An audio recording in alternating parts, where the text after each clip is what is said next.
마태복음 74번째 시간이 되었습니다. 제목은 거짓된 친밀감과 참된 성도의 교제예요.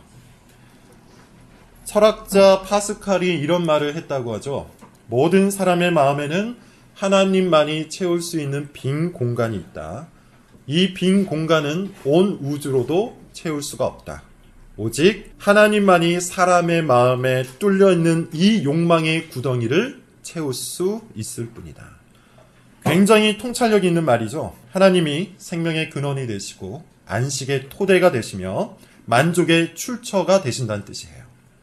따라서 하나님을 잃어버린 사람은 생명도 잃어버리는 겁니다. 하나님을 잃어버리는 사람은 참된 안식, 쉼도 잃어버리는 것이죠. 하나님을 잃어버리는 사람은 만족도 잃어버리게 되어 있어요. 대신에 무엇만이 남겨져 있을까요? 그 갈증만이 남겨져 있는 거예요. 생명에 대한 갈증, 안식에 대한 갈증, 만족에 대한 갈증만이 그 마음속에 남겨져 있다는 겁니다. 생명에 대한 갈증과 안식에 대한 갈증, 만족에 대한 그 갈증은 생수를 만나기 전까지는 결코 해결될 수가 없어요. 그럼에도 불구하고 사람들은 하나님께 찾아와서 생수를 간청하기보다는 자기 손으로 이 갈증을 해결하려고 한다는 것이죠. 그러나 사람들이 찾은 물은 생수가 아니라 소금물에 불과합니다. 모양은 비슷하지만 결코 갈증을 해결할 수 없다는 말입니다. 오히려 더 타는 갈증을 일으키고 급기야는 죽음에 이르게 만드는 물일 뿐이에요. 이것이 하나님을 잃어버린 사람들의 인생이에요. 파스칼이 이런 말을 하기 1200년 전에 어거스틴이라는 분도 아주 비슷한 말을 했어요. 이렇게 말을 했는데요.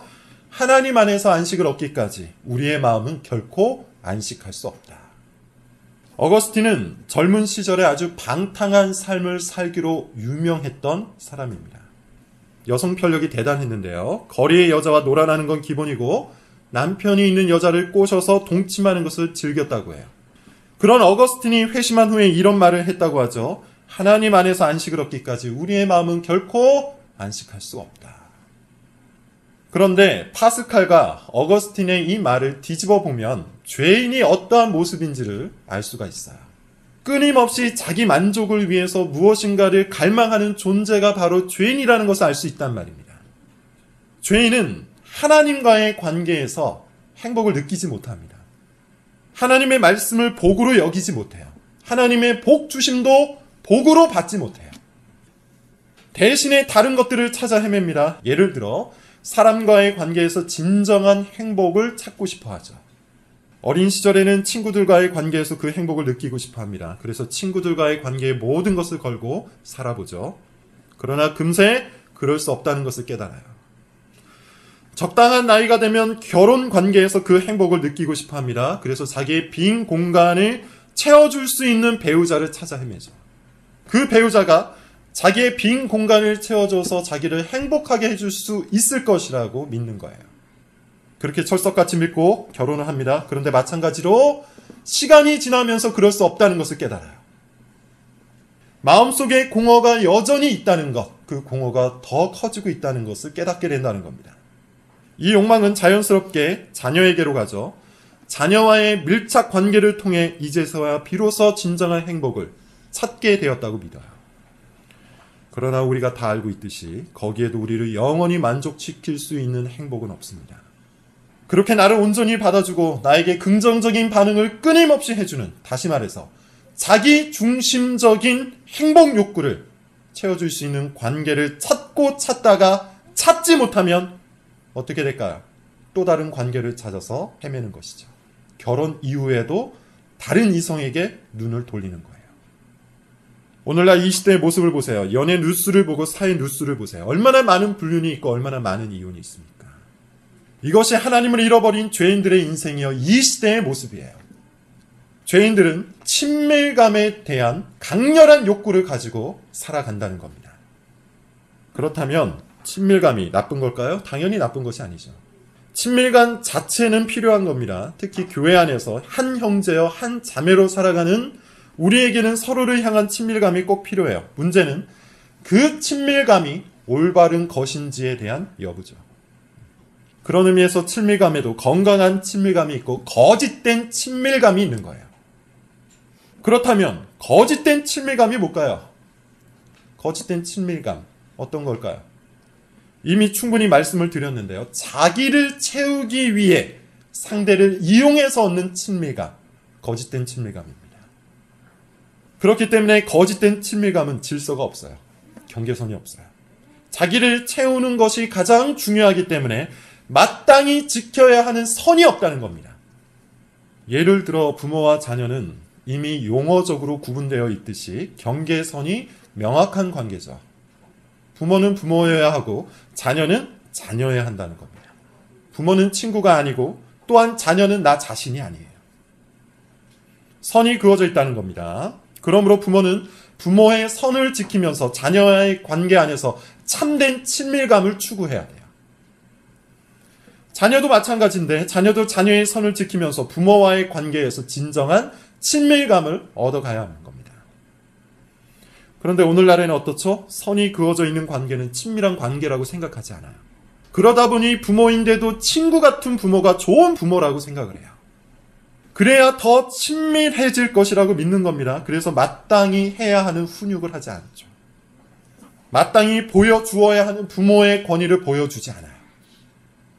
이런 방법이 일시적으로 친밀감을 줄 수는 있겠지만 결국에는 진정한 친밀감을 파괴해버립니다. 거짓 친밀감에 불과하다는 거예요. 최근 발표된 몇 가지 통계에 의하면 부모의 권위 밑에서 훈육을 받은 아이들과 모든 것을 받아주는 부모 밑에서 자란 아이들의 사회생활에는 확연한 차이가 있다고 해요. 부모의 권위 밑에서 훈육을 받은 아이들은 타인에 대한 존중이 있다고 합니다. 선을 잘 지킨다는 뜻이죠. 직장 상사와 동료를 존중하는데 어렸을 때부터 다른 사람의 권위를 존중하는 훈련을 받았기 때문이에요. 반면에 모든 것을 다 받아주는 부모 밑에서 자란 아이들은 사회생활에 잘 적응하지 못한다고 해요. 기본적으로 타인에 대한 존중이 없기 때문이랍니다. 자기 중심적인 사고방식이 머리에 꽉 차 있기 때문이래요. 부모와의 관계에서 선이 없이 자라난 그 아이들은 다른 사람과의 관계에서도 당연히 그래야 한다고 생각한다는 것이죠. 그래서 자기가 원하는 대로 해주지 않으면 분노를 하거나 다른 사람을 자기 멋대로 통제하려고 한다는 것이죠. 거짓된 친밀감은 친밀감만을 목표로 하기 때문에 당연히 지켜야 하는 질서, 당연히 지켜야 하는 규범, 당연히 지켜야 하는 선을 무시해요. 그래서 집착을 합니다. 그래서 쉽게 다른 관계로 옮겨갑니다. 그래서 쉽게 자주 상대가 바뀝니다. 그래서 자기 자신을 꾸미고 위선을 행하여 자기가 원하는 관계를 얻어내고자 합니다. 거짓된 친밀감을 추구하는 사람은 평생 동안 친밀감만을 위해서 살지만 결코 참된 친밀감을 경험하지 못해요. 어거스틴이 말한 것처럼 하나님 안에서 안식을 찾기까지 우리의 마음은 참된 안식을 찾지 못하는 겁니다. 오늘 본문은 진정한 관계가 무엇인지에 대해서 알려주는데 이것을 위해서 육체적인 가족 관계와 비교를 하고 있어요. 자, 이제 그 의미가 무엇인지 오늘 본문을 통해서 한번 살펴보도록 하죠. 먼저 오늘 본문은 전체적인 단락 하나가 끝나는 부분입니다. 11장부터 시작된 단락인데요. 참된 신앙이 무엇인지 가르치시는 단락이었죠. 많은 이야기가 있었지만 특히 기억해야 할 것은 예수님의 비유예요. 아이들이 장터에 앉아서 피리를 불고 곡을 하는데 어떤 아이들은 춤도 추지 않고 울지도 않는다고 해요. 이 비유는 무엇을 의미한다고 했죠? 예수님이 오셔서 말씀을 베푸시는데 복음을 선포하시는데 전혀 반응하지 않는 사람들에 관한 비유라고 했어요. 회개를 선언해도 회개하지 않습니다. 복음을 선언해도 그리스도를 믿지 않습니다. 피리를 불어도 춤을 추지 않고 곡을 해도 울지 않는 사람들, 그들이 바로 그 세대 사람들이었다는 거예요. 자기의 고집과 편견에 사로잡혀서 그리스도께 전혀 반응하지 않는 그런 사람들을 비유하고 있는 말씀이라고 했죠. 예수님 당시에는 바리새인들이었는데 이어지는 내용을 보면 바리새인들과의 논쟁이 나옵니다. 이 논쟁을 통해서 예수님이 의도하신 것이 뭐라고 했습니까?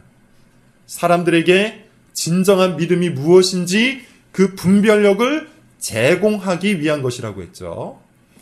누구의 말이 옳은 것인지, 어떤 사람이 진리를 말하고 있는지 날카롭게 분별할 수 있도록 이 논쟁을 하고 계신 것이라고 했어요.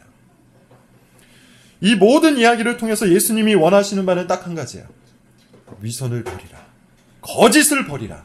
그리고 회개하고 나를 믿으라는 겁니다. 불신과 의심을 버리고 그리스도께 헌신하라는 거예요. 그저 예수님을 구경하려고 따라다니던 무리들이 제자들처럼 예수님께 온전히 헌신되기를 바라시면서 이 논쟁을 벌이고 계신 겁니다. 오늘 본문도 그런 맥락 속에서 나오는 이야기예요. 바리새인과 계속해서 논쟁을 하고 있는 중에 밖이 시끄러워졌습니다. 어떤 사람들이 예수님을 보려고 찾아왔어요. 어떤 사람들일까요? 46절을 한번 같이 읽어봅시다. 46절. 자, 시작. 예수께서 우리에게 말씀하실 때 그의 어머니와 동생들이 예수께 말하려고 밖에 섰더니 예수님의 어머니와 동생들이 찾아왔죠. 가족이 온 겁니다. 어머니 마리아와 야고보를 비롯한 그의 동생들이 예수님을 보려고 왔는데 46절을 자세히 보시면 묘한 대조가 있어요. 예수님께서 말씀하실 때에 그 순간에 또 누가 말하려고 한다고 하죠? 그의 어머니와 동생들이 예수께 말하려고 한다고 해요. 이것은 대조입니다. 이 대조는 무엇을 의미하는 걸까요? 그의 어머니와 동생들이 예수님의 말씀을 듣지 않고 있었다는 겁니다. 예수님이 말씀하실 때 가족들은 자기들이 말할 기회만 찾고 있었다는 거예요. 다시 말해서 예수님의 권위를 가족들은 전혀 인정하지 않고 있었다는 말이에요. 이것은 저의 무리한 해석이 아닙니다. 병행 구절을 찾아보죠. 병행 구절은 같은 사건에 대한 다른 구절을 뜻한다고 했죠. 마가복음 3장입니다. 20절. 마가복음 3장 20절을 보면 같은 사건에 대해서 마가의 또 다른 이야기가 나오는데요. 이렇게 이야기를 하고 있어요. 같이 한번 읽어보죠. 자, 시작. 들어가시니 우리가 다시 모임으로 식사할 겨를도 없는지라 그의 친척들이 듣고 그를 붙들어 나가니 이는 그가 미쳤다 하느니라. 뭐라고 얘기하고 있죠? 예수의 친족들이 듣고 그를 붙들러 나오니 이는 그가 미쳤다 함이로라. 그렇죠. 예수님의 가족들이 예수님을 붙들러 왔습니다. 이유가 뭡니까? 미쳤다고 생각했기 때문이에요. 예수님의 말씀을 전혀 받아들이지 않은 겁니다. 예수님의 권위를 인정하지 않은 거예요. 한 가지 대조가 오늘 본문에 더 나오는데 이번에는 47절을 한번 읽어봅시다. 47절. 자, 시작. 한 사람이 예수께 여짜오되 보소서 당신의 어머니와 동생들이 당신께 말하려고 밖에 서 있나이다. 성경을 잘 관찰하셔야 되는데 46절과 47절에 보면 반복되는 단어 하나가 있어요. 찾아보세요. 뭐죠? 밖에라는 단어예요. 성경에서 반복된다는 것은 어떤 것을 강조하려고 하는 것이라고 했어요. 예수님의 가족들이 밖에 서 있습니다. 어디 밖일까요? 그리스도의 공동체 바깥에 서 있는 거예요. 그렇다면 안에 있는 사람들은 누굴까요? 오늘 본문 48절 49절입니다. 자, 시작. 말하던 사람에게 대답하여 이르시되 누가 내 어머니이며 내 동생들이냐 하시고 손을 내밀어 제자들을 가리켜 이르시되 나의 어머니와 나의 동생들을 보라. 누구죠? 누가 그리스도의 공동체 안에 있습니까? 제자들이에요. 여기서 예수님은 아주 놀랄만한 이야기를 하시죠. 제자들을 가리켜 나의 어머니, 나의 동생이라고 말씀하세요. 이 말씀은 지금 우리에게도 놀라운 이야기지만 우리보다 훨씬 더 강력한 가족 사회였던 유대인들에게는 더욱더 놀라운 이야기였어요. 당시 유대 사회는 아주 강력한 씨족 사회였습니다. 친척들이 다 같이 모여서 살았다는 것이죠. 예를 들어서 룻기, 우리가 잘 알고 있는 룻기서를 보시면 나오미가 모압으로 갔다가 다시 베들레헴으로 돌아오는데 그곳에 등장하는 사람들이 누구였죠?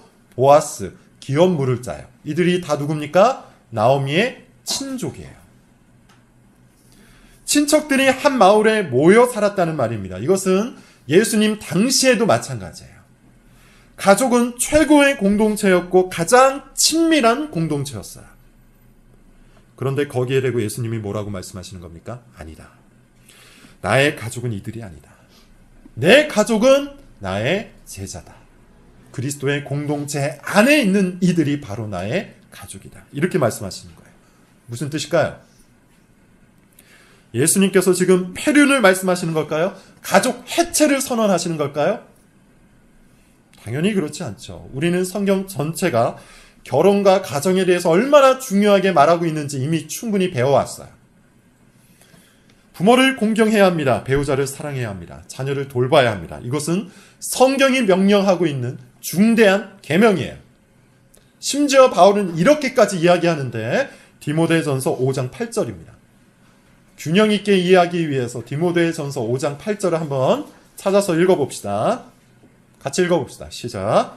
누구든지 자기 친족, 특히 자기 가족을 돌보지 아니하면 믿음을 배반한 자, 불신자보다 더 악한 자. 어떻습니까? 아주 강력한 말씀이죠. 믿음이 있노라 하고 스스로 신앙이 있노라 하고 자기 가족을 돌보지 않으면 그는 어떤 사람이라고 해요? 믿음을 배반한 자요. 불신자보다 더 악한 자라고 해요. 그만큼 성경은 가족을 돌보는 일을 중요하게 말하고 있어요. 따라서 예수님의 이 말씀, 본문에 드러나고 있는 예수님의 이 말씀은 가족 해체를 선언하는 말씀이 아니에요. 그렇게 이해해서는 안 됩니다. 가족을 팽개치고 교회만 따라다니라 이렇게 말씀하고 있는 것이 결코 아니라는 거예요. 그렇다면 도대체 이 말의 의미는 뭘까요? 그 의도가 뭘까요? 오늘 본문 마지막 절을 한번 읽고 설명을 드려보죠. 50절입니다. 읽어봅시다. 시작. 누구든지 하늘에 계신 내 아버지의 뜻대로 하는 자가 내 형제요 자매요 어머니이니라 하시더라. 새로운 공동체를 선포하고 계신 겁니다. 가족 공동체를 부정하고 계신 것이 아니고 가족이라는 이 공동체를 해체하라고 말씀하시는 것이 아니고 새로운 공동체, 하늘의 공동체를 선포하고 계신 거예요. 더 정확히 말하면 이 땅의 가족 공동체가 궁극적으로 보여주고 있는 참된 공동체가 무엇인지를 가르쳐주고 계신 거예요. 즉, 이 땅의 가족 공동체는 그 자체로 의미가 있는 것이 아니라 하늘의 공동체를 보여주는 모형이라는 겁니다. 예수님의 말씀을 따르면 하나님 나라에는 장가도 가지 아니하고 시집도 가지 아니한다 그래요. 당연히 결혼을 하지 아니하니 자녀도 없겠죠. 결혼이 없고 가정이 없다는 말입니다. 그렇다면 이 땅에 가족이 존재하는 이유가 뭡니까? 하늘의 가족을 보여주기 위한 미리 복이라는 겁니다. 참된 공동체, 진정한 가족, 충만한 친밀감을 미리 보여주기 위해 하나님께서 미리 경험하라고 주신 그 선물이 이 땅의 가족이에요. 그러므로 우리는 이 땅에서 결혼을 하고 가정을 이루어 하늘의 공동체가 얼마나 복되고 즐거울 것인지를 미리 경험하는 겁니다. 이것이 가족의 의미예요. 배우자와의 관계를 통해서 그리스도와 교회의 관계를 미리 맛보는 거예요. 자녀와의 관계를 통해서 하나님 아버지와의 관계를 미리 체험해 보는 거예요. 가족이라는 공동체를 통해서 권위와 질서로 이루어진 참된 친밀감을 충만하게 미리 맛보는 거예요. 그러므로 이 땅의 가족 공동체는 중요합니다. 그러나 이 땅의 가족 공동체는 궁극적인 목표가 아니에요. 궁극적인 목표는 어디입니까? 하늘의 공동체예요. 이 땅의 가족 공동체는 모든 것의 기준이 될 수가 없습니다. 하늘의 공동체가 모든 것의 기준입니다. 그러므로 지금 예수님의 발언은 이 땅에 속한 모든 것을 들어서 하늘로 우리의 시선을 옮기고 계신 겁니다. 다시 말해서 복음을 선포하고 계신다는 거예요. 특별히 여러분, 오늘 본문은 문맥 안에서 이해를 해야 하는데 지금 예수님은 누구와 논쟁을 하고 계셨죠? 바리새인과 논쟁을 하고 계셨어요. 많은 사람들이 지켜보고 있다고 했습니다. 이 논쟁을 수많은 무리들이 함께 구경을 하고 있다고 했어요. 그들은 경계선에 걸쳐 있습니다. 한 발은 바리새인에게, 한 발은 예수님께 걸쳐놓고 이 논쟁을 듣고 있어요. 그리고는 이러지도 않고 저러지도 않고 있는 겁니다. 공간적으로 설명을 해보자면 예수님을 중심으로 제자들이 안쪽에 둘러서 있고 바리새인을 중심으로 무리들이 바깥쪽에 둘러서 있는 거예요. 그리고 이 바깥 무리에는 또 누가 속해 있습니까? 예수님의 가족도 그 바깥 무리에 서 있는 거예요. 바깥 무리들은 예수님의 말씀을 아주 흥미롭게 듣고는 있지만 예수님이 계신 그 안쪽으로 들어올 생각은 없었어요. 그들은 여전히 예수님과 그의 교훈을 육적으로만 이해하고 있는 겁니다. 팔짱을 낀 채 누구 말이 옳을까를 따지면서 이리저리 훈수를 두고 여기저기로 휩쓸리고 있었다는 겁니다. 그래서 예수님은 계속해서 날카로움을 갖고 진리를 분별하라고 말씀하고 계신 거예요. 위선을 가려내서 그들을 받아주지 말고 그들의 욕구를 함부로 채워주지 말고 진리 안으로 들어오라고 강력하게 외치고 계신 겁니다. 그리고 그 안으로 들어올 때만, 그리스도의 공동체 안으로 들어올 때만 참된 하늘의 공동체를 이룰 수 있다고 말씀하시고 있는 것이 바로 오늘 본문의 내용이에요. 심지어 육적인 가족마저도 그 안으로 들어와야만 하늘의 공동체가 될 수 있는 겁니다. 여러분, 지난주에도 말씀을 드렸는데요. 구원은 잘 적응하여 받는 것이 아닙니다. 변화되지 않은 채 적절히 적응하는 것은 또 다른 위선이라고 했어요. 우리는 우리 안에 있는 이런 위선을 가려내고 다른 사람 안에 있는 이런 위선을 분별하여 교회를 건강하고 온전하게 세워나가야 한다고 했습니다. 또한 우리가 알아야 할 것이 하나 더 있는데, 구원은 정으로 받는 것이 아니에요. 친분으로 받는 것이 아니에요. 근처에 있다고 구원을 받는 것도 아니에요. 진리 안으로 들어올 때에만 구원을 받을 수 있는 거예요. 그리스도께서 계신 곳을 향해서 나아갈 때에만 구원을 얻을 수 있다는 겁니다. 가족이 신실하게 믿는다고 구원이 저절로 주어지는 것이 아니에요. 우리 집안에 목회자가 있다고 내 믿음이 좋아지는 것도 아니에요. 올바른 신학을 가진 사람들이 내 주변에 많다고 내 신앙도 건강해지는 것이 아니에요. 오직 한 가지, 그리스도가 계신 그 안으로 들어갈 때에만 참된 믿음, 참된 구원을 얻는 거예요. 오늘 본문을 보십시오. 예수 그리스도의 육적인 가족마저도 그리스도 바깥에 있었기 때문에 하늘의 공동체가 될 수가 없잖아요. 항상 강조하지만 여러분, 우리는 우리의 생각이나 자기의 추론을 갖고 신앙생활을 해서는 안 됩니다. 성경이 말하는 대로 우리 신앙을 판단해야 하고 성경이 말하는 대로 우리의 신앙을 점검해야 돼요. 그것 외에는 모두 거짓이기 때문입니다. 자, 그런데 예수님이 말씀하신 하늘의 공동체는 정확히 어떤 특징을 가지고 있죠? 50절을 보면 하늘에 계신 내 아버지의 뜻대로 하는 자, 그가 바로 나의 가족이라고 해요. 이게 무슨 말일까요? 율법을 잘 지키는 사람을 뜻하는 걸까요? 교회 생활을 열심히 하는 사람을 뜻하는 걸까요? 하나님이 주신 계명을 가능한 한 완벽히 수행하는 사람이 예수님의 가족 하늘의 공동체가 된다는 뜻일까요? 당연히 그렇지 않죠. 종교개혁자 칼빈은 요한복음 6장 28절 29절을 인용하여 그 의미를 밝히고 있는데 찾아서 한번 읽어봅시다. 요한복음 6장 28절 29절입니다. 같이 한번 읽어보죠. 시작. 그들이 묻되 우리가 어떻게 하여야 하나님의 일을 하오리까? 예수께서 대답하여 이르시되 하나님께서 보내신 이를 믿는 것이 하나님. 내 아버지의 뜻대로 하는 것, 내 아버지를 뜻대로 하는 자 누굽니까? 하나님께서 보내신 이를 믿는 거예요. 내 아버지의 뜻대로 하는 것 무엇이라고요? 하나님께서 보내신 그분을 믿는 거예요. 예수 그리스도를 믿는 거예요. 그러므로 하늘의 공동체는 그리스도를 믿는 공동체예요. 그리스도를 중심으로 서 있는 공동체예요. 그리스도 안에 거하는 공동체예요. 여기서 우리는 하늘의 공동체가 가진 아주 중요한 특징을 발견할 수 있어요. 오늘 설교를 시작할 때 이런 말을 했습니다. 친밀감에 대한 이야기로 시작을 했어요. 특히 친밀감에 대한 갈증은 사람들에게 거짓된 친밀감을 추구하도록 만든다고 했죠. 안타깝게도 이런 거짓된 친밀감은 교회 공동체 속에서도 드러납니다. 성도의 교제를 핑계 삼아서 자기의 관계적인 욕구를 충족시키려 한다는 거예요. 앞서 말한 것처럼 그 거짓된 친밀감을 성도의 교제 안에서 채우려 한다는 건데 칭찬을 주고받습니다. 평판을 주고받습니다. 영광을 서로 주고받으려 한다는 거예요. 그러다 보니 교회 안에서 나를 인정해주고 나를 받아주고 나에게 좋은 반응을 해주는 사람하고만 친하게 지내는 것이죠. 거짓된 친밀감은 철저히 자기 중심적이에요. 그것을 제공해주는 사람에게만 자기를 열어 보인다는 겁니다.